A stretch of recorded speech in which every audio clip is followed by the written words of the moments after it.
Hi friends, I am Sanjay Kumar and welcome all of you on the platform of RS YouTube channel। जैसा कि आप सभी प्यारे बच्चे स्क्रीन के ऊपर देख रहे हैं कि हमारा मिशन चल रहा है 2021 और हमारी 55 नंबर की आज कॉन्सेप्ट की क्लास चल रही है और फिक्स 12 बजे ही अपनी क्लास स्टार्ट हो जाती है। और ये वर्ब का आज सेकंड पार्ट हम करने वाले हैं। कल मैंने वर्ब की शुरुआत करी थी, वर्ब क्या होती है, कैसी होती है, कितने प्रकार की होती है, सब चीजें मैंने पढ़ाई है। लेकिन अभी भी कुछ और बाकी है जो हमें वर्ब के अंदर पूरा करना होगा। ये टीम जिससे आप बहुत अच्छे से रूबरू है और ये टीम ऑफ आरएस सर सिर्फ और सिर्फ आपके लिए दिन रात सुबह शाम सिर्फ आपके लिए खड़ी रहती है। मैं संजय कुमार आप सभी प्यारे बच्चों को इंग्लिश पढ़ाता हूं, आरएस सर आपको फिजिक्स पढ़ाते हैं और मुकेश कुमार सर आप सभी प्यारे बच्चों को मैथ्स पढ़ाते हैं। ये हमारा टेलीग्राम ग्रुप है बेटा, इसको आपको ज्वाइन करना है। इस ग्रुप को ज्वाइन करने से आपको क्लासेस का अपडेट वगैरह दे दिया जाता है, कोई चीजें कुछ बतानी होती है तो वो बता दी जाती है, पीडीएफ वगैरह दे दी जाती है। तो टीम स्पेस आरएस सर करके आप इसको ज्वाइन कीजिएगा। अगर किसी बच्चे को अनअकैडमी के बारे में नहीं पता हो तो बेटा आप अपने मोबाइल के प्ले स्टोर से इसको ओपन कर लीजिए, मतलब इंस्टॉल करके ओपन कीजिए। ओपन करने के बाद में आपको रजिस्टर करना पड़ता है। रजिस्टर करने के लिए बच्चा आपको दो चीजों की जरूरत पड़ती है, एक आपको मोबाइल नंबर आपका जो है वो डालना पड़ता है और एक आपका ईमेल एड्रेस आपको डालना पड़ता है। जब ये दो चीजें हो जाती है उसके बाद में प्रक्रिया आगे बढ़ती है और आपको एक गोल चूज करना पड़ता है और वो गोल आपका होता है Indian air force x and navy group वाला, ये ज्वाइन करना होता है। इसके बाद में आपको राम स्वरूप सर को फॉलो करना होता है। इसके बाद में आपको एक कोड पूछा जाता है, वो कोड होगा RSSIRLIVE। ये वाला कोड आपको यूज करना होता है जिससे आप स्पेशल क्लासेस भी देख पाते हैं। और सुबह 8 बजे हमेशा सुबह 8 बजे जो क्लास होती है आरएस सर की 3000 इंपॉर्टेंट क्वेश्चंस की अनअकैडमी के ऊपर ये क्लास होती है। किसी बच्चे को लगता है कि नहीं यार मैं फ्री नहीं पढ़ना चाहता, मुझे पेड करना है, मुझे पैसा देना है, मतलब मुझे अनअकैडमी के ऊपर प्लस का सब्सक्रिप्शन लेना है, तो बच्चा आप ले सकते हैं अगर आपकी मर्जी हो तो। आपको ये वाली फीस जमा करानी होती है और बच्चे को लगता है कि नहीं ये फीस ज्यादा है तो आप ये वाला कोड जो मैंने आपको सबसे पहले बताया था वही वाला कोड यूज करोगे तो आपको 10% डिस्काउंट मिल जाएगा। इस प्लस के कोर्स के अंदर आपको आपकी रागा की क्लासेस देख पाते हैं एज वेल एज आप इंग्लिश की, मैथ्स की और फिजिक्स की क्लासेस देख पाते हैं। लेकिन इंग्लिश और मैथ्स के लिए ना संजय सर होंगे ना मुकेश सर होंगे, ये विशेष ध्यान रखना। वहां पे आप फिजिक्स के लिए प्लस का सब्सक्रिप्शन ले सकते हैं और अगर नहीं लेना हो तो बेटा ये आपके लिए फ्री ऑफर है, बिल्कुल मुफ्त। 7:15 बजे इंग्लिश का मॉक टेस्ट, 9 बजे मैथ्स का मॉक टेस्ट, 10 बजे फिजिक्स का कॉन्सेप्ट, 10 बजे फिजिक्स का कॉन्सेप्ट, 11 बजे मैथ्स का कॉन्सेप्ट, 12 बजे इंग्लिश का कॉन्सेप्ट, 2:30 बजे मैथ्स का प्रैक्टिस और 4 बजे इंग्लिश का प्रैक्टिस। बैक टू बैक आपके लिए क्लासेज है। और आज ये लास्ट है बेटा, आज ये लास्ट है और आज के बाद में ये टाइम टेबल फिर से चेंज किया जाएगा और आपके लिए और बेहतरीन ऑफर आपको दिया जाएगा प्रीवियस ईयर के क्वेश्चंस 22वें नंबर की क्लास सुबह 7:15 बजे बाय मी हो चुकी है। इसके बाद में जो अपनी अगली क्लास आएगी आज 12 बजे के बाद में जो अगली क्लास आएगी बेटा 29वें नंबर का जो अपना वोकेब का सेशन चलेगा वो 4 बजे चलेगा। और अब आपको स्क्रीन के ऊपर एक स्लाइड दिख रही होगी, इस पे आपको बहुत अच्छे से फोकस करना है। उठ जा लाला उठ जा और इस स्क्रीन को ढंग से देख। और ये आज आपके YouTube चैनल की जो आपका YouTube चैनल है टीम ऑफ आरएस सर वाला आरएस YouTube चैनल, इसकी 3री वर्षगांठ मनाई जाएगी जिनमें सर ने 1 सब्सक्राइबर से स्टार्ट करके 1,60,000 करें। सिर्फ आपकी बदौलत, सिर्फ आपके लिए ये सब चीजें हुई है। तो आज सारे बच्चे 3:30 बजे, आज सारे बच्चे 3:30 बजे सभी बच्चे 3:30 बजे लाइव आ जाएंगे क्योंकि आपको इस वर्षगांठ के ऊपर एक बहुत बड़ा अनाउंसमेंट किया जाएगा, न्यू बैच अनाउंसमेंट, जिसके अंदर आपको एक बहुत बड़ा तोहफा दिया जाएगा, चाहे वो फिजिक्स से रिलेटेड हो, चाहे वो इंग्लिश से रिलेटेड हो, चाहे वो मैथ्स से रिलेटेड हो। आपको बहुत कुछ यहां देखने को मिलेगा, तो इस चीज को आप ध्यान में रखिएगा। 3:30 बजे आप सभी कैंडिडेट्स को आना है। और बच्चा हम पढ़ रहे थे वर्ब, हम क्या पढ़ रहे थे? वर्ब पढ़ रहे थे और मैंने आपको वर्ब के अंदर सारी कील टू कील, डिटेल टू डिटेल पढ़ाया था। और अब मैं स्टार्ट कर रहा हूं, ये सारी चीजें मैंने आपको पढ़ा दी थी, ये सारी की सारी चीजें मैंने आपको पढ़ा दी थी कि डायनेमिक वर्ब क्या होती है और स्टेटिव वर्ब क्या होती है। स्टेटिव वर्ब के अंदर मैंने आपको फील के बारे में बताया, फील के 2 मीनिंग बता दिए, हियर के 2 मीनिंग बता दिए थे, सी के 2 मीनिंग बता दिए थे, स्मेल के अंदर आईएनजी नहीं आता, टेस्ट के अंदर आईएनजी नहीं आता, ये सारी चीजें मैं बता चुका था। बिलीव में आईएनजी नहीं, माइंड के अंदर, होप के अंदर, होल्ड में, नो के अंदर, अंडरस्टैंड, वांट, नीड, इन सब के बारे में हमने बात कर ली थी। हैव के बारे में भी हमने बात कर ली थी, रिक्वायर, रिजेंबल, ये सारी की सारी बात हम कर चुके थे। मतलब सर कुछ ऐसी वर्ब है जिनमें आईएनजी नहीं लगता, और बेटा जिनमें आईएनजी नहीं लगता है वो स्टेटिव वर्ब होती है, और जिनमें आईएनजी लगता है सर वो डायनेमिक वर्ब होती है। आईएनजी से मतलब क्या है सर? बेटा आईएनजी का मतलब वर्ब ही नहीं होता, आईएनजी नाउन भी होता है, आईएनजी एडजेक्टिव भी होता है, और आईएनजी वर्ब भी होता है। इसको बाद में देखना, पहले यहां देखो ये आईएनजी क्या क्या होता है, कि बेटा ये आईएनजी बहुत कुछ होता है। ये आईएनजी नाउन भी होता है, ये आईएनजी एडजेक्टिव भी होता है, और ये आईएनजी वर्ब भी होता है। हम पढ़ क्या रहे हैं कि सर हम तो सिर्फ वर्ब पढ़ रहे हैं, तो सर आईएनजी का मतलब बेटा आईएनजी नाउन तो जेरंड भी होता है, आईएनजी एडजेक्टिव तो प्रेजेंट पार्टिसिपल भी होता है, और आईएनजी वर्ब की फोर्थ फॉर्म मतलब कंटिन्यूअस। तो मैं बात कर रहा हूं कि जिस वर्ब में आईएनजी लग रहा है वो कंटिन्यूअस वर्ब होती है, जिस वर्ब में आईएनजी लग रहा है वो कंटिन्यूअस वर्ब होती है, और जिस वर्ब में आईएनजी नहीं लग रहा है, जिस वर्ब में आईएनजी नहीं लग रहा है उसको स्टेटिव वर्ब बोलते हैं, मतलब वो कंटिन्यूअस वर्ब नहीं होती है। तो जैसे यहां एक सेंटेंस लिखा हुआ है, the doctor is feeling, the doctor is feeling. बेटा मैंने फील के बारे में आप लोगों को समझाया था, फील के बारे में मैंने आप लोगों को समझाया था कि सर फील नामक वर्ब में आईएनजी नहीं आता है। मैंने आपको बताया था कि फील नामक वर्ब में आईएनजी नहीं आता है, बताया था। फिर मैंने यह भी बताया था कि सर आईएनजी लगता भी है, आता भी है और नहीं भी आता है। कब आता है कब नहीं आता सारी डिटेल पढ़ा दिया था, तो मैं रिपीट करूंगा एक बार कि बेटा जिस चीज को आप अंदर से महसूस करो, जिस चीज को आप अंदर से महसूस करो, माइंड से महसूस करो, अंदर से महसूस करो, अंदर से फील करो, उसमें आप आईएनजी लगा सकते हो। लेकिन जिस चीज को आप बाहर से फील करो, बाहर से फील करो, रे यार ये क्या है रे, और ये तो घड़ी है रे भाई, घड़ी है ना। डॉक्टर साहब ने हाथ को पकड़ा और वो नब्ज पकड़ने की कोशिश कर रहे हैं, तो वो फील कर रहे हैं, उसमें आईएनजी आएगा। अंधेरा है, बिल्कुल अंधेरा, और तुम गए स्विच की तरफ, गए स्विच को टटोला और ये लो सर ऑन कर दिया, ये फील आईएनजी लेगा, ये वाला फील आईएनजी लेगा बेटा। तो स्टार्ट करते हैं कि doctor is feeling pulse. Doctor क्या फील कर रहा है कि सर नब्ज फील कर रहा है। क्या ये सेंटेंस क्लियर हो गया फील वाला?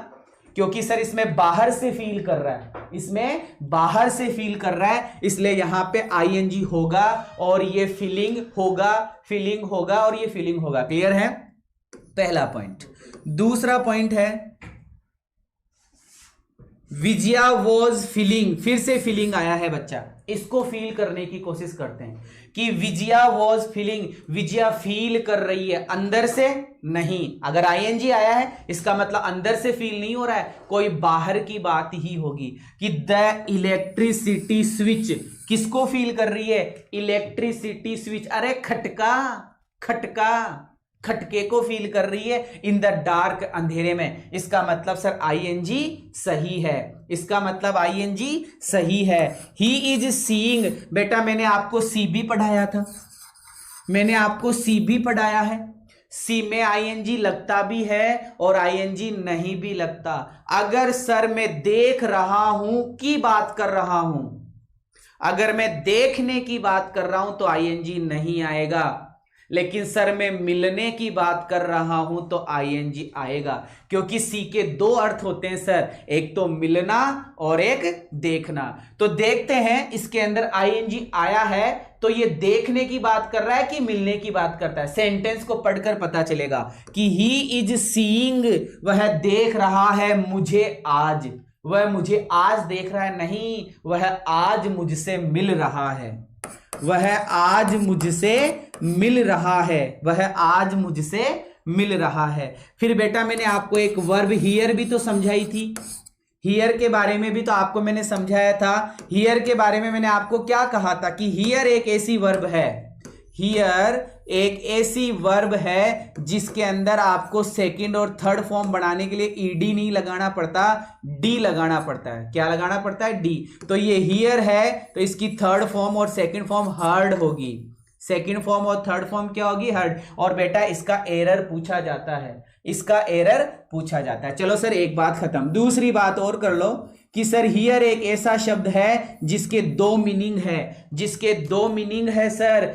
एक तो सर सुनना, एक तो सर सुनना और एक होता है सुनवाई करना। और सुनवाई करने का काम दो जगह होता है, दो लोग, मतलब एक तो जज और एक कोर्ट। जहां कोर्ट की बात आ गई और हियर लिखा हुआ है तो आईएनजी आएगा, और जहां जज की बात आ गई, सुनने की बात आ रहा है तो आईएनजी आएगा। तो सर यहां समझते हैं कि the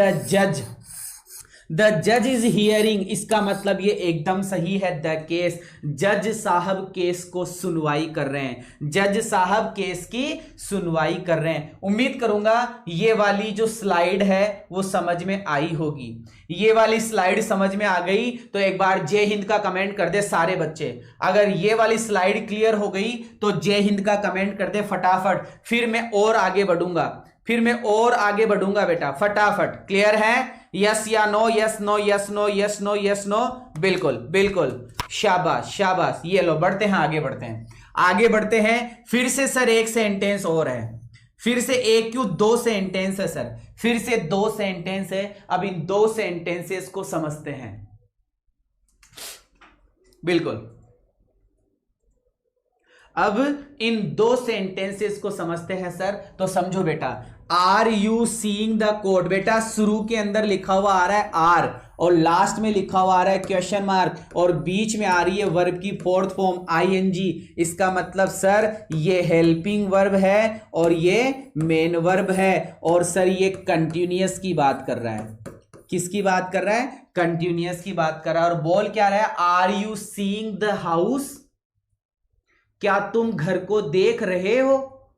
are you seeing the house, क्या तुम घर को देख रहे हो? बेटा ये सेंटेंस गलत हो गया कि सर सी के अंदर आईएनजी नहीं आता देखने के लिए, सी के अंदर आईएनजी नहीं आता देखने के लिए। ये पहला सेंटेंस सर गलत है, ये पहला सेंटेंस गलत है। दूसरा, आर यू हियरिंग, क्या तुम सुनवाई कर रहे हो? नॉइज देयर, आवाज। बेटा आवाज की सुनवाई नहीं होती, आवाज तो सुनी जाती है, आवाज तो सुनी जाती है। इसका मतलब सर यहां सुनने की बात हो रही है, और जैसे ही सुनने की बात हुई तो सर ये सेंटेंस भी क्या हो गया? गलत हो गया। कि बोथ सेंटेंसेस आर रॉन्ग, कि ये दोनों के दोनों सेंटेंस गलत है, क्योंकि ये दोनों की दोनों वर्ब कौन सी है बेटा? स्टेटिव वर्ब है। कौन सी वर्ब है? स्टेटिव वर्ब है। और सर स्टेटिव वर्ब में आईएनजी नहीं आता, स्टेटिव वर्ब में आईएनजी नहीं आता। क्लियर हो गई ये बात? ये बात क्लियर हो गई? आगे बढ़ जाऊं, आगे बढ़ जाऊं कि सर अब ये गलत हो गया सेंटेंस, ये सेंटेंस मान लो गलत हो गया, तो इसको सही तो करो। सही करने के लिए क्या करना पड़ेगा? तो बेटा तसल्ली से सुनना, सही करने के लिए क्या करेंगे? सही करने के दो तरीके हैं, सही करने के दो तरीके हैं सर। सही करने के दो तरीके मेरे सारे बच्चे ढंग से सुनेंगे जो मैं बोलने वाला हूं। सर पहली बात तो कंटिन्यूअस के बारे में बताओ बेटा। यहां पे correct form of the verb की बात करूंगा, टेंस की बात करने वाला हूं, ढंग से सुनना। कि सर कंटिन्यूअस कितने होते हैं? कि सर कंटिन्यूअस होता है प्रेजेंट कंटिन्यूअस, पास्ट कंटिन्यूअस और फ्यूचर कंटिन्यूअस। मैं सही बोल रहा हूं? प्रेजेंट कंटिन्यूअस होता है, पास्ट कंटिन्यूअस भी होता है, और सर फ्यूचर कंटिन्यूअस भी होता है। सर और होते हैं, और क्या? कि सर प्रेजेंट परफेक्ट कंटिन्यूअस भी होता है, पास्ट परफेक्ट कंटिन्यूअस भी होता है, और फ्यूचर परफेक्ट कंटिन्यूअस भी होता है। सर 6 प्रकार के कंटिन्यूअस होते हैं, 6 प्रकार के कंटिन्यूअस होते हैं sir. Present perfect continuous, past perfect continuous, future perfect continuous, present continuous, past continuous और फ्यूचर कंटिन्यूअस। सर ये 6 प्रकार के कंटिन्यूअस होते हैं।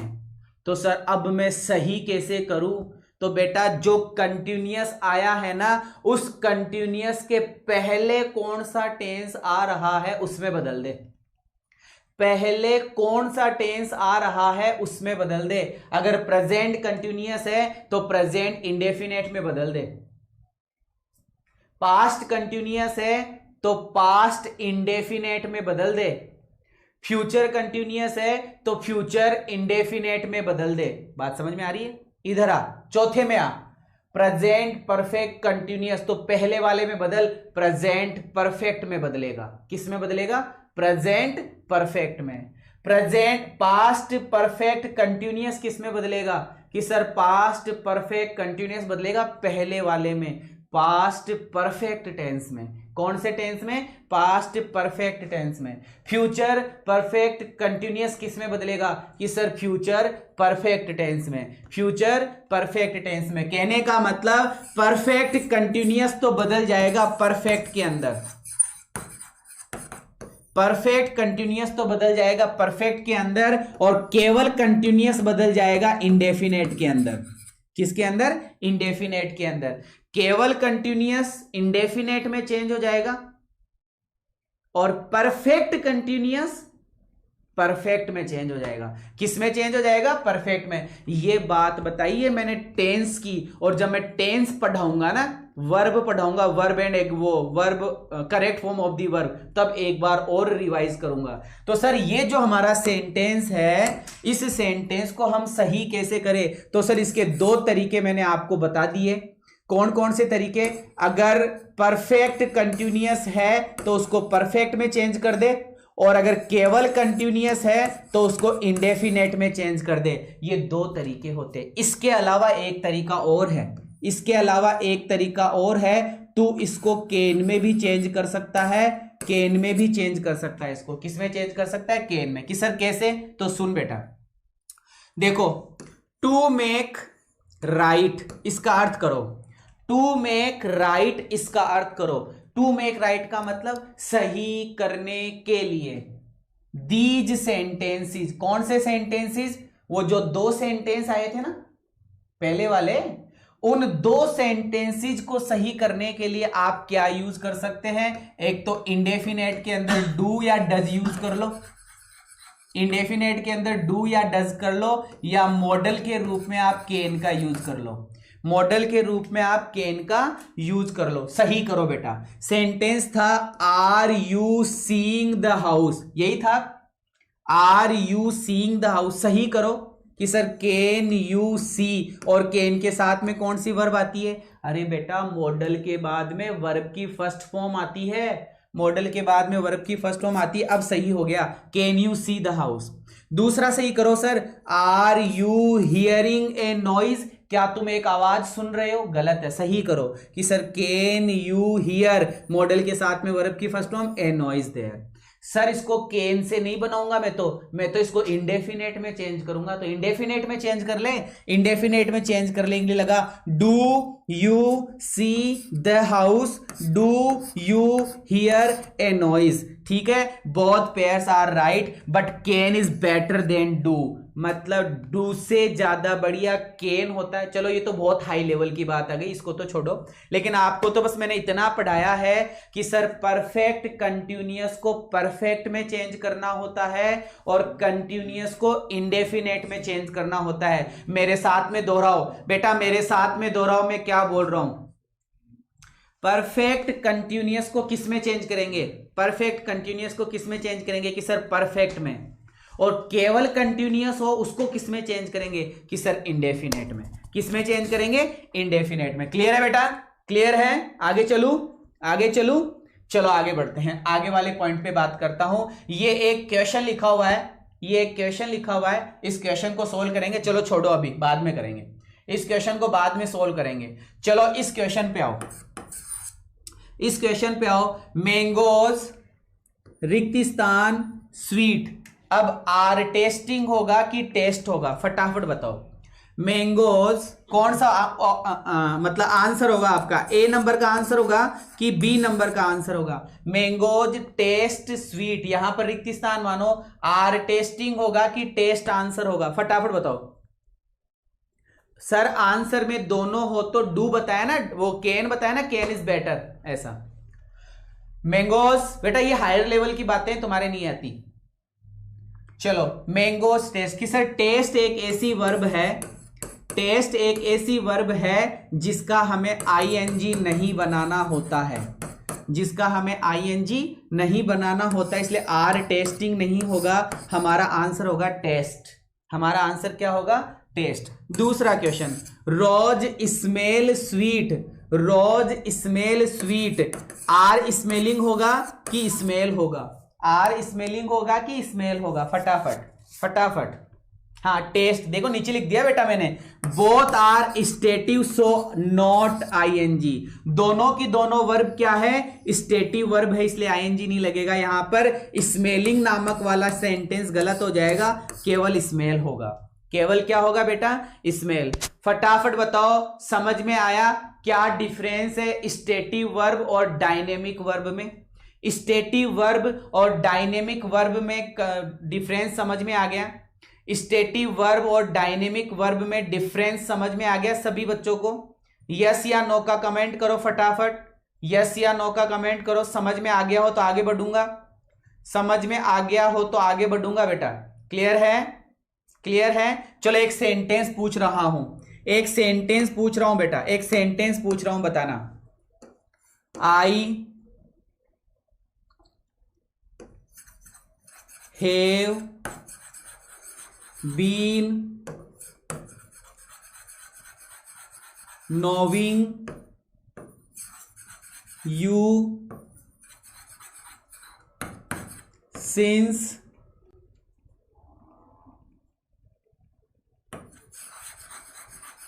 your birth. I have been knowing you since your birth.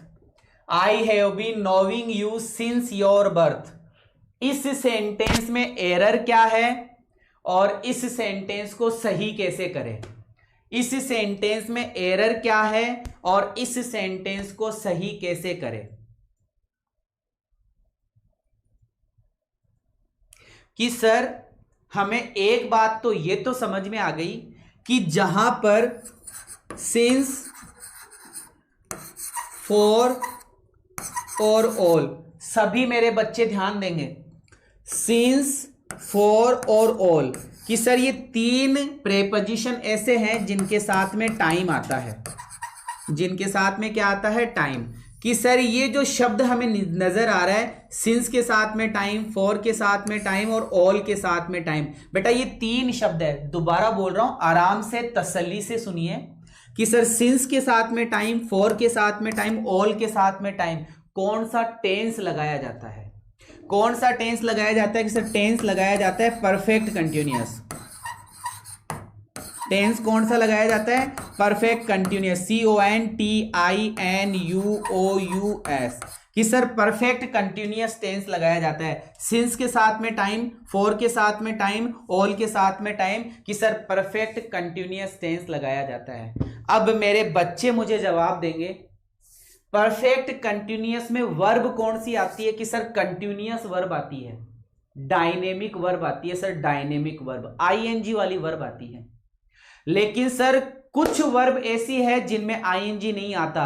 तो बेटा अगर आईएनजी वाली वर्ब आ गई तो तू इस परफेक्ट कंटिन्यूअस को किस में बदलेगा? इस परफेक्ट कंटिन्यूअस टेंस को किस में बदलेगा? कि सर मैं इसको बदलूंगा परफेक्ट टेंस में। मैं इसको किस टेंस में बदलूंगा? परफेक्ट टेंस में बदलूंगा। अगर ये प्रेजेंट परफेक्ट कंटिन्यूअस है तो मैं प्रेजेंट परफेक्ट बना दूंगा। अगर ये पास्ट परफेक्ट कंटिन्यूअस है तो मैं पास्ट परफेक्ट बना दूंगा। अगर ये फ्यूचर परफेक्ट कंटिन्यूअस है तो सर मैं फ्यूचर परफेक्ट में बना दूंगा। और सर हमने देखा यहां आ रहा है सिंस योर बर्थ, ये सिंस के साथ में टाइम है सर, ये सिंस के साथ में टाइम है और अभी के वक्त ये बना हुआ है प्रेजेंट परफेक्ट कंटिन्यूअस। अभी के वक्त ये बना हुआ है प्रेजेंट परफेक्ट कंटिन्यूअस। बेटा प्रेजेंट परफेक्ट कंटिन्यूअस को चेंज कर प्रेजेंट परफेक्ट में, कि सर प्रेजेंट परफेक्ट में चेंज करने के लिए मैं लगाऊंगा हैव प्लस वर्ब की थर्ड फॉर्म, मैं लगाऊंगा हैव प्लस वर्ब की थर्ड फॉर्म, तो मेरा आंसर हो जाएगा हैव KNOWN नॉन। इसका मतलब सर ये नोविंग शब्द गलत है, इसका मतलब ये नोविंग शब्द गलत है। मेरे सारे बच्चे समझ गए होंगे कि इस क्वेश्चन में क्या प्रॉब्लम थी, कैसे हमने सही करा, किस तरीके से क्या होता है और किस तरीके से क्या नहीं होता है। क्लियर है? चल बेटा आगे बढ़ता हूं, अगले क्वेश्चन पे बात करता हूं, अगले क्वेश्चन पे बात करता हूं, समझते हैं क्या लिखा हुआ है। We can change the meaning stative verb make dynamic, I am seeing a doctor. ये बात मैं पहले कर चुका हूं तो तुम्हें बताने की ज्यादा जरूरत नहीं है। चलो अगली वर्ब में आया हूं, रिफ्लेक्सिव वर्ब। इसके बारे में मैं तुमको प्रोनाउन में पढ़ा चुका हूं, इसलिए इसको मैं यहां नहीं पढ़ाऊंगा। आगे बढ़ रहा हूं अगले सेंटेंस के ऊपर। अब आ रही है बात ट्रांजिटिव वर्ब, इसकी बात कर लेते हैं। एक नई वर्ब आई है ट्रांजिटिव वर्ब, इसको समझेंगे। ट्रांजिटिव वर्ब को समझेंगे बेटा।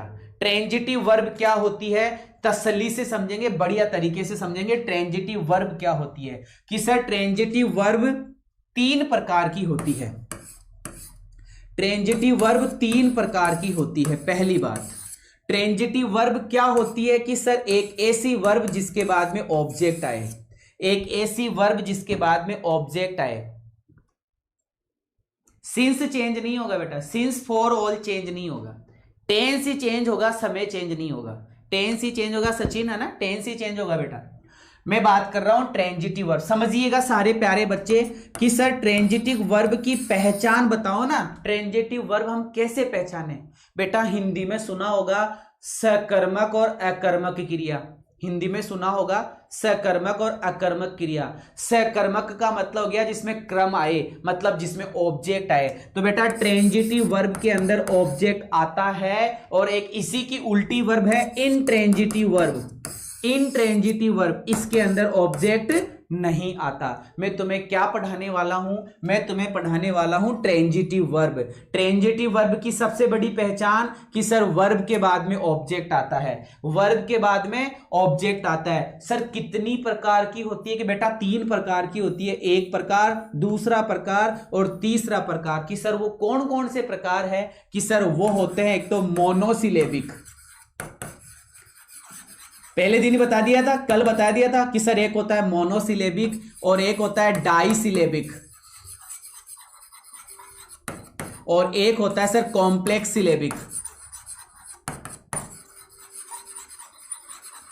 सर ये नाम है, ये है ना, ये ट्रांजिटिव वर्ब के नाम है। मोनोसिलेबिक, डाइसिलेबिक, कॉम्प्लेक्स सिलेबिक, ये नाम है सर। कैसे पहचाने, क्या नहीं करे, क्या नहीं करे, उसकी बात मैं अब आपसे करने वाला हूं। कि बेटा मैं आपको पढ़ा रहा हूं ट्रांजिटिव वर्ब, कि वो वर्ब जिसके बाद में क्या दिखाई दे, हमें ऑब्जेक्ट दिखाई दे। वो वर्ब जिसके बाद में हमें ऑब्जेक्ट दिखाई दे, वो ऑब्जेक्ट वाली वर्ब कौन सी होती है? Transitive verb. क्या इतनी बात समझ में आ गई? ट्रांजिटिव वर्ब के बाद में क्या आता है? कि सर ऑब्जेक्ट आता है। ठीक है। ट्रांजिटिव वर्ब कितने प्रकार की? कि सर 3 प्रकार की, मोनोसिलेबिक, डाइसिलेबिक और कॉम्प्लेक्स सिलेबिक। बात करूंगा मैं अभी। बेटा अगर जस्ट बाद में ऑब्जेक्ट आए तो मोनोसिलेबिक, क्योंकि मोनो का मतलब क्या होता है? मोनो का मतलब क्या होता है? अकेला। मोनो का मतलब क्या होता है? अकेला। अगर एक ही ऑब्जेक्ट आ रहा है, एक ही ऑब्जेक्ट आ रहा है तो मोनोसिलेबिक है। देखो, the ends fought the wasps, यहां पे लिखा हुआ है कि द एंड्स, जो चींटियां है वो चींटियां लड़ी, किससे लड़ी? द वास्प से लड़ी, ये ततैया वगैरह इनसे। तो सर यहां एक ही ऑब्जेक्ट है और एक ही ऑब्जेक्ट है, तो कौन सी वर्ब हुई? कि सर मोनोसिलेबिक हुई।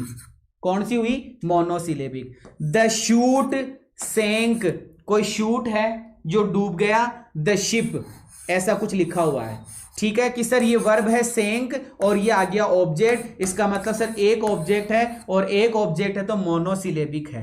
कौन सा है? मोनोसिलेबिक। बेटा यहां कोमा लगा हुआ है, यहां कोमा लगा हुआ है, सारे बच्चे ध्यान से देखेंगे। सर ये वर्ब की फर्स्ट फॉर्म है रिंग, और वर्ब के जस्ट बाद में आता है ऑब्जेक्ट, और सर अकेला ऑब्जेक्ट है और एक ऑब्जेक्ट है, तो कौन सी वर्ब हुई? मोनोसिलेबिक। तो सर एक बात तो क्लियर हो गई, अगर किसी वर्ब के बाद में एक ऑब्जेक्ट हो,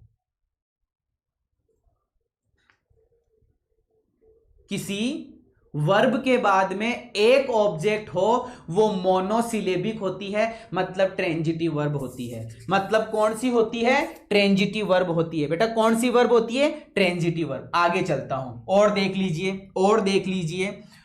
with a knife blew his whistle tell me the truth. देखिए कि सर द बॉय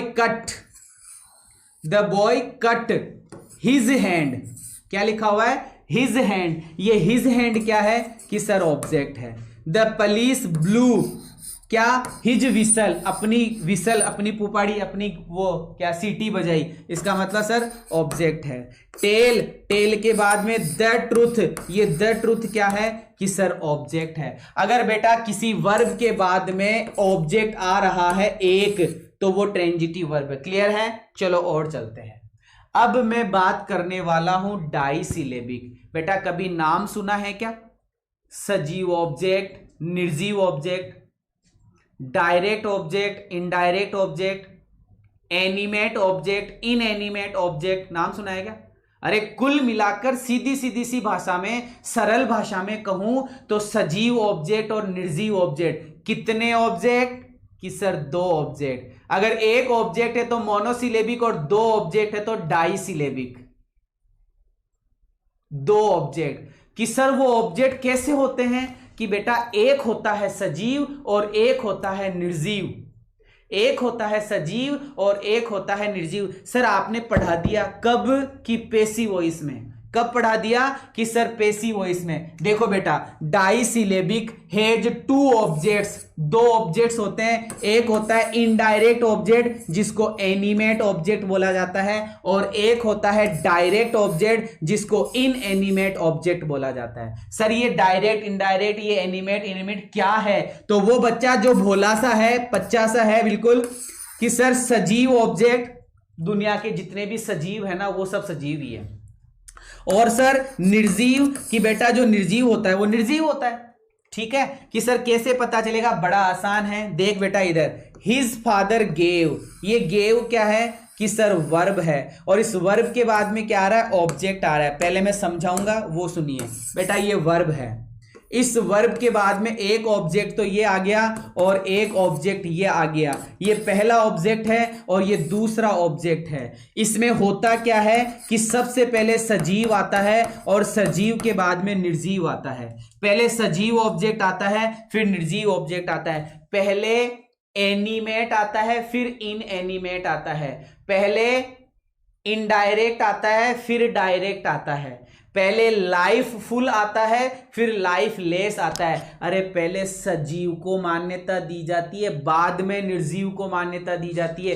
क्रम तो यही होता है कि पहले सजीव ऑब्जेक्ट आएगा, फिर निर्जीव ऑब्जेक्ट आएगा। कि सर कैसे? कि मान ले बेटा ये वर्ब है और इस वर्ब के बाद में लिख दिया मैंने मी, और मी के बाद में मैंने लिख दिया ए पेन। तो ये क्या है? कि सर ये सजीव ऑब्जेक्ट है और ये निर्जीव ऑब्जेक्ट है। ये सजीव ऑब्जेक्ट है और ये निर्जीव ऑब्जेक्ट है। बात समझ में आ रही है? कि सर ये सजीव है और ये निर्जीव है। चलो सर और बताओ, और बताओ। कि सर यहां मैंने लिखा है राम और यहां मैंने लिख दिया पेन या बुक लिख दिया, मान लो ए बुक।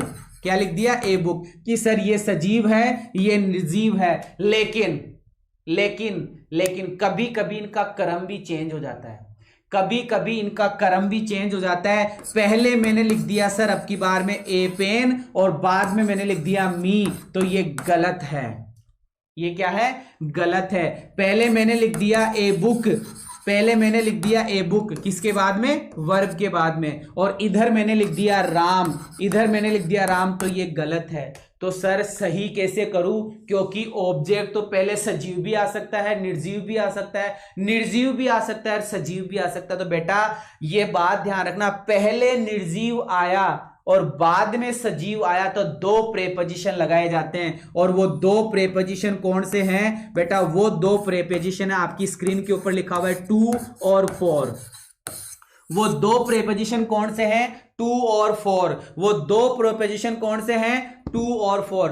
टू और फोर, टू और फोर। पैसिव वॉइस में बताया था, पैसिव वॉइस में बताया था कि दुनिया की सभी वर्ब्स के साथ में टू लगा दे, लेकिन कुछ वर्ब है जिनके साथ में फोर लगाया जाता है। जिनके साथ में क्या लगाया जाता है? फोर। जैसे मेरे बच्चे ध्यान देंगे, एक बार मैंने लिखा I gave him a book. मैंने लिखा I gave him a book. ये गेव क्या है कि सर ये वर्ब है। ये हिम क्या है कि सर ये हिम सजीव ऑब्जेक्ट है। ये ए बुक क्या है कि सर ये निर्जीव ऑब्जेक्ट है। इसको उल्टा बनाओ सर, इसको उल्टा बनाओ, इसको उल्टा बनाओ। उल्टा बनाने के लिए क्या करूंगा? दोबारा से कि I gave him a book. ये सही है कि सर ये सजीव है और ये निर्जीव है। उल्टा करते हैं sir, I gave a book him, कि सर ये निर्जीव है और ये सजीव है। लेकिन ये सेंटेंस गलत हो गया, लेकिन ये सेंटेंस गलत हो गया। सर सही करो, सही कर देते हैं। I gave a book to him, क्योंकि मैंने आपको बताया क्या लगा दिया जाता है कि सर प्रेपोजिशन लगा दिया जाता है। क्या लगा दिया जाता है? प्रेपोजिशन लगा दिया जाता है कि I gave a book to him, मैंने उसको एक किताब दी। अर्थ में कोई डिफरेंस नहीं आता, स्ट्रक्चर में डिफरेंस आ जाता है। उम्मीद करूंगा सजीव और निर्जीव ऑब्जेक्ट समझ में आया होगा। अगर सजीव और निर्जीव ऑब्जेक्ट समझ में आए तो यस या नो का कमेंट करो फटाफट। सजीव या निर्जीव समझ में आया है तो यस या नो का कमेंट करो फटाफट। फटाफट सजीव या निर्जीव के बारे में समझ में आया है तो कमेंट करो तुरंत स्पीड के साथ में। फिर एक चीज और बताऊंगा, फिर एक चीज और बताऊंगा, एक चीज और बतानी है। आई made him PRESI president, PRESIDENT president, कि सर ये रही वर्ब। इस वर्ब के बाद में सर ये रहा ऑब्जेक्ट, और सर प्रेसिडेंट, सर ये भी रहा ऑब्जेक्ट। ये हिम क्या है कि सर ये हिम सजीव है, और ये प्रेसिडेंट क्या है कि सर ये प्रेसिडेंट भी सजीव है। इसका मतलब सर आपने तो यही बताया था, एक सजीव एक निर्जीव, एक निर्जीव एक सजीव, एक सजीव एक निर्जीव, एक निर्जीव एक सजीव, कैसा भी कर लो, लेकिन एक सजीव एक निर्जीव, एक सजीव एक निर्जीव, एक सजीव एक निर्जीव। लेकिन सर दोनों सजीव आ जाए तो, दोनों सजीव आ जाए तो बेटा दूसरा जो सजीव आता है वो ऑब्जेक्ट नहीं होता। जो दूसरा सजीव आता है वो ऑब्जेक्ट नहीं होता। रिपीट कर रहा हूं, जो दूसरा सजीव आता है वो ऑब्जेक्ट नहीं होता। सर दोनों निर्जीव आ जाए तो, दोनों निर्जीव आ जाए तो दूसरा वाला ऑब्जेक्ट नहीं होता, दूसरा वाला ऑब्जेक्ट नहीं होता। क्लियर है? अब वो क्या होता है बाद में बताऊंगा। चलो देखो स्क्रीन के ऊपर कि सर यहां लिखा हुआ है, सभी बच्चे ध्यान से देखेंगे, हिज फादर। ये गेव क्या है कि सर ये गेव वर्ब है। ये हिम क्या है कि सर ये हिम सजीव ऑब्जेक्ट है। ये ए वॉच क्या है कि सर ये ए वॉच निर्जीव ऑब्जेक्ट है। सजीव ऑब्जेक्ट को इंग्लिश में क्या बोला जाता है? सजीव ऑब्जेक्ट को इंग्लिश में बोला जाता है इनडायरेक्ट ऑब्जेक्ट, और निर्जीव ऑब्जेक्ट को कि सर डायरेक्ट ऑब्जेक्ट। चलो दूसरा सेंटेंस, दूसरा सेंटेंस, ही टोल्ड। ये टोल्ड क्या है कि सो टोल्ड वर्ब है। ये मी क्या है? सजीव ऑब्जेक्ट। ए सीक्रेट क्या है? निर्जीव ऑब्जेक्ट। तीसरे सेंटेंस में आ जाओ, his father gave. His father gave, gave के तुरंत बाद में निर्जीव ऑब्जेक्ट, गेव के तुरंत बाद में निर्जीव ऑब्जेक्ट, लेकिन बाद में सजीव ऑब्जेक्ट, बाद में सजीव ऑब्जेक्ट, लेकिन बीच में क्या लगा दिया? टू लगा दिया। इसका मतलब वाक्य सही है। विल यू मेक, ये मेक क्या है कि सर मेक वर्ब है। वर्ब के बाद में क्या आया? A cup of tea. A cup of tea, a cup of tea आया, क्या है कि सर निर्जीव ऑब्जेक्ट है। फिर ये मी क्या है कि सर सजीव ऑब्जेक्ट है। बीच में प्रेपोजिशन क्या लगा दिया कि सर फॉर लगा दिया। और दुनिया की सभी वर्ब्स के साथ में टू, लेकिन कुछ वर्ब है जिनके साथ में फॉर। जो पहली वर्ब आपकी स्क्रीन पे लिखी हुई दिख रही होगी मेक, मेक के साथ में क्या लगाया जाता है? सजीव ऑब्जेक्ट को जोड़ने के लिए फॉर लगाया जाता है। क्लियर है बेटा? सब बताता हूं, प्रशांत सिंह चौहान सब बताता हूं। कोई भी चीज नहीं छोड़ता हूं, मुझे सब पता रहता है मैंने क्या छोड़ा है क्या नहीं, है ना। ऐसे फालतू कमेंट मत कर, बहुत गंदी बात है, सब पढ़ाता हूं मैं, ठीक है। तेरे को जो समझ में नहीं आया ना वो पूछ तू, मेरे को जब वक्त आएगा उसी समय बताऊंगा, ऐसे नहीं बताया जाता, ठीक है। चलो क्लियर हो गई क्या बात, क्लियर हो गई, क्लियर हो गई,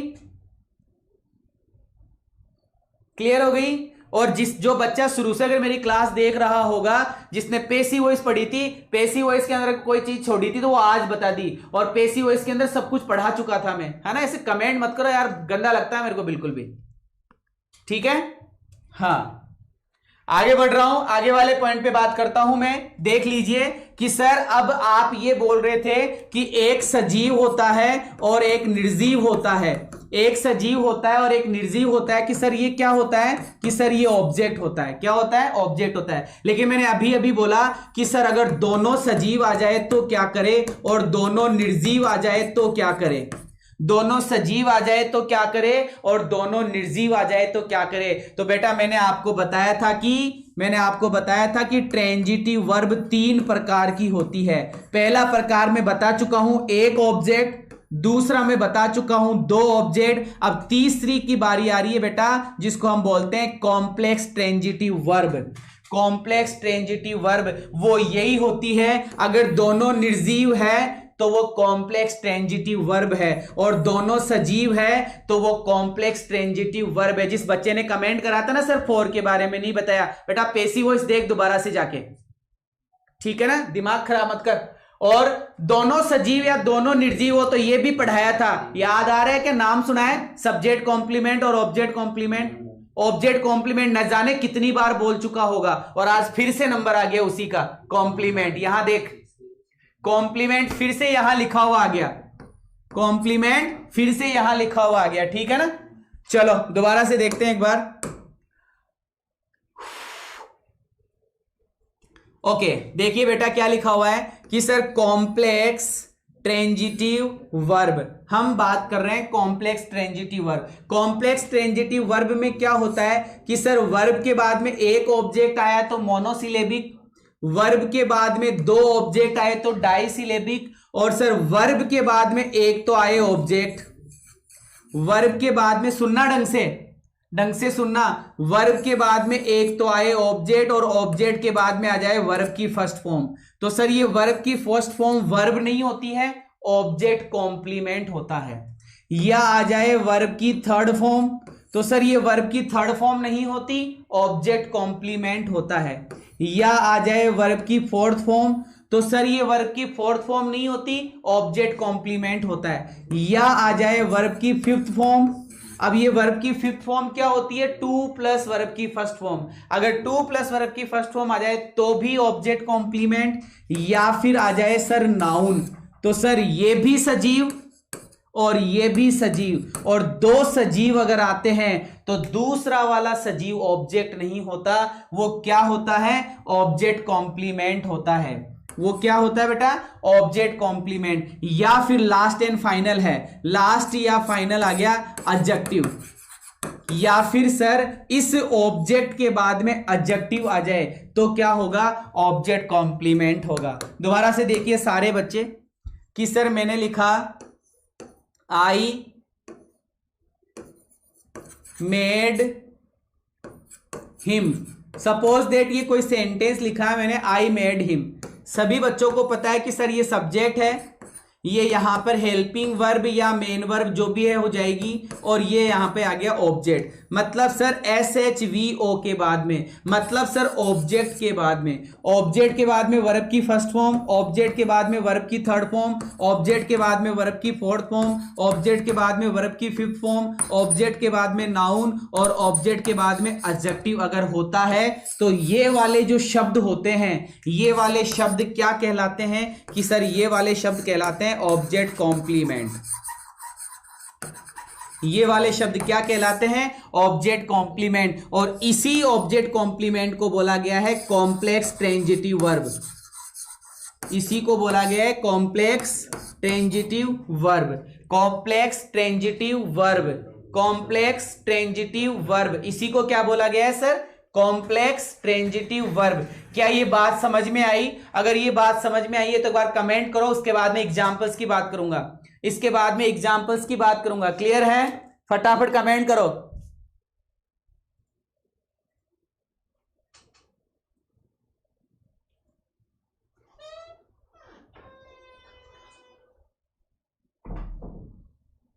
अगर इतना समझ में आया तो कमेंट करो फटाफट, क्योंकि मैंने कहा था कि वर्ब की मतलब ये जो सेंटेंस है, सेंटेंस की आत्मा वर्ब होती है, इस वर्ब पे फोकस करना है। फटाफट।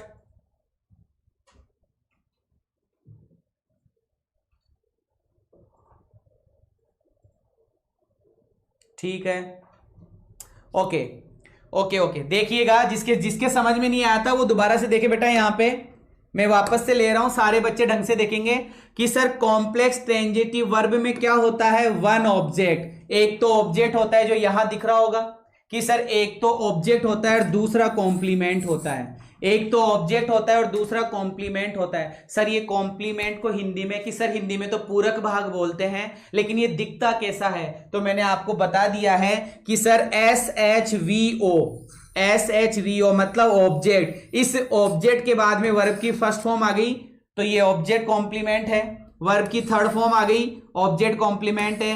वर्ब की फोर्थ फॉर्म आ गई, ऑब्जेक्ट कॉम्प्लीमेंट है। वर्ब की फिफ्थ फॉर्म आ गई, ऑब्जेक्ट कॉम्प्लीमेंट है। नाउन आ गया, ऑब्जेक्ट कॉम्प्लीमेंट है। एडजेक्टिव आ गया, ऑब्जेक्ट कॉम्प्लीमेंट है। कुल मिलाकर बात ये आई कि सर एक सजीव एक निर्जीव तो ऑब्जेक्ट होते हैं, लेकिन दोनों सजीव दोनों निर्जीव ऑब्जेक्ट कॉम्प्लीमेंट होता है। क्या होता है? Object complement. जरा देखिएगा सेंटेंसेस पे फोकस करके लेके चलता हूं आपको सारे बच्चे कि सर लैला नाम की कोई लड़की है और यहां पे वर्ब आई है लेट। इस लेट के बाद में लिखा हुआ है ए बकेट। ये ए बकेट क्या है? ऑब्जेक्ट है। जहां जहां मैं इशारा कर रहा हूं वहीं देखो, दूसरी जगह नहीं। पहला सेंटेंस। दूसरा सेंटेंस आ जाओ कि सर ये क्या लिखा हुआ है? कि सर ये वर्ब है और ये वर्ब के बाद में मी लिखा हुआ है, ये क्या है? कि सर ऑब्जेक्ट है। तीसरा सेंटेंस, दे लेट। ये लेट क्या है? कि सर वर्ब है और ये अस क्या है? कि सर ऑब्जेक्ट है। ये सो कि सर वर्ब है और देम की ऑब्जेक्ट है। ये सो कि सर वर्ब है और ये हिम की ऑब्जेक्ट है। ये क्या है? कि सर वर्ब है और ये क्या है? ऑब्जेक्ट है। अब सभी बच्चों का ध्यान ऑब्जेक्ट के बाद में क्या आ रहा है उस पे करें कि सर ऑब्जेक्ट के बाद में आ रहा है फॉल इनटू। ये वर्ब की फर्स्ट फॉर्म है। फॉल इनटू ये वर्ब की फर्स्ट फॉर्म है, लेकिन ये है क्या? कि सर ऑब्जेक्ट कॉम्प्लीमेंट है। क्या है? Object complement. इस मी के बाद में वेट लिखा हुआ आ रहा है, इस मी के बाद में वेट लिखा हुआ आ रहा है और ये वेट क्या है? वर्ब की फर्स्ट फॉर्म। तो ये वेट नामक शब्द यहां क्या हुआ? कि सर ऑब्जेक्ट कॉम्प्लीमेंट। ये अस के बाद में सर गो आ रहा है और गो क्या है? वर्ब की फर्स्ट फॉर्म। तो ये गो यहां पर क्या है? Object complement. ये देम के बाद में गो आउट आ रहा है, ये गो आउट क्या है? कि सर वर्ब की फर्स्ट फॉर्म, इसलिए ये क्या है? Object complement. सर ये प्लीज्ड ईडी लगा हुआ दिख रहा है, सर हमें ईडी लगा हुआ दिख रहा है तो हमने इसको थर्ड फॉर्म मान लिया, और थर्ड फॉर्म मान लिया तो सर ये क्या है? Object complement. कि सर यहां आईएनजी लगा हुआ दिख रहा है तो इसको हमने वर्ब की फोर्थ फॉर्म मान ली, तो ये क्या हो गया? Object complement. ये क्या हो गया?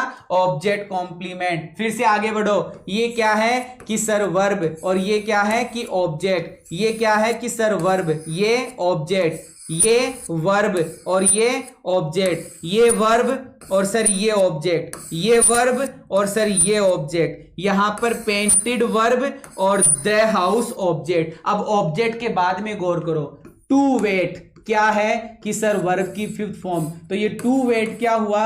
Object complement. अब सभी मेरे प्यारे बच्चे ध्यान देंगे हिम के ऊपर। यहां पे क्या लिखा हुआ है? कि सर हिम लिखा हुआ है, सजीव ऑब्जेक्ट है। और ये मॉनिटर क्या है? कि सर ये मॉनिटर भी सजीव है। ये मॉनिटर भी सजीव है। सर कैसे पता चला सजीव है?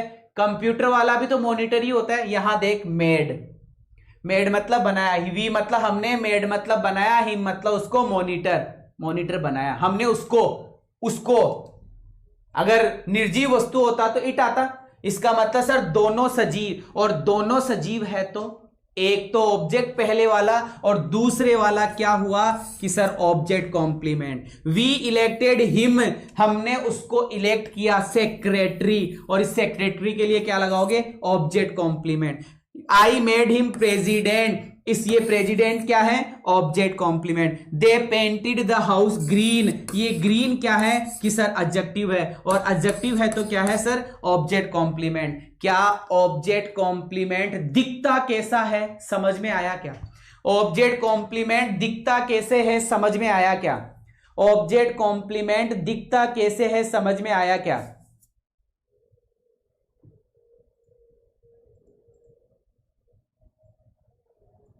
ऑब्जेक्ट कॉम्प्लीमेंट दिखता कैसा है समझ में आया क्या?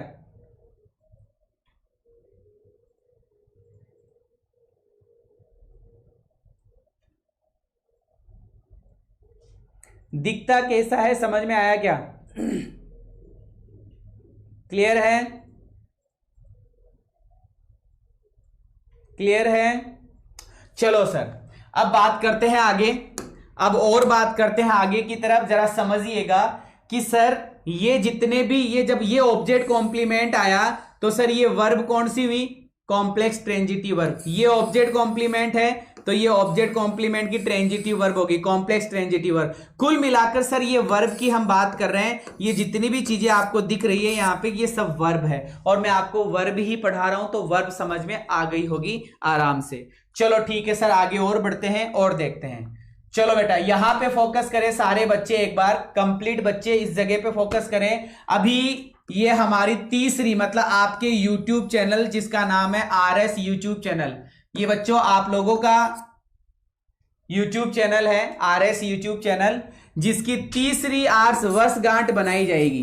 कितनी बजे कि सर आज 3:30 बजे। आज कितनी बजे 3:30 बजे। 3:30 बजे सारे बच्चे लाइव आ जाएंगे, और ये आज जर्नी थी हमारी कंप्लीट, एक सब्सक्राइबर से लेकर और हमारी फैमिली आज 1,60,000 जिसकी वो फैमिली जो बनी है उसके ऊपर हमें आज बात करनी है। तीसरी वर्षगांठ सब आप लोगों के साथ में हमें बनानी है। और ये जो ऑफर आपको दिख रहा है इस जगह पे लिखा हुआ, इसको ढंग से पढ़िए, न्यू बैच अनाउंसमेंट। और आज 3-3:30 बजे नए बैच का अनाउंसमेंट किया जाएगा जिसके अंदर आपको एक बहुत बड़ा तोहफा मिलेगा। तो सारे बच्चे है ना, सारे के सारे बच्चे 3:30 बजे लाइव आएंगे। चलो सर आपने हमें बता दिया ट्रांजिटिव वर्ब क्या होती है, अब हमें इंट्रांजिटिव वर्ब के बारे में भी बताओ।